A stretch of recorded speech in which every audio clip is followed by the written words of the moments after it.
Smartphone applications bring the world to your fingertips. But what about viruses? You know, the kind you get on your computer. Well, it appears there's an app for that. There's an app for everything. 39's Katisha Cosley sat down with a computer security expert to see just how easy it is for hackers to break into some smartphones.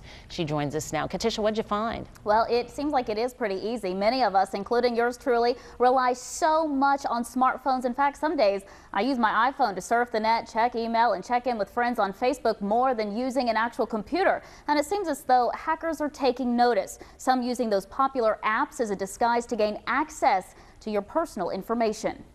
It's for guitar players. Yep, there's an app for that. It's called Pocket Tabs. It'll show me the tablatures. Creator Ben Sherman of Taiwan, a digital agency that specializes in custom mobile app development, submitted it to Apple back in August. And by November, you could purchase it from the App Store. And they do have a lot of sophisticated tools that let you, that allow Apple to investigate how we're using the software development kits. But again, they don't have your source code, and they don't review every line of code that you wrote to determine that you're not doing something you shouldn't be. And that's what has many security experts like Michael Gregg concerned. So you pull down a game, maybe you think it's a free game, you pull it down, you run it, but what it actually does is maybe take and pull all your email addresses out. And then they use that for spamming. Or worse, hackers could access important login and password information like to your bank accounts. Just think of how many times you've used the same login password combo for different websites. You do have access to address book data, so phone numbers, email addresses of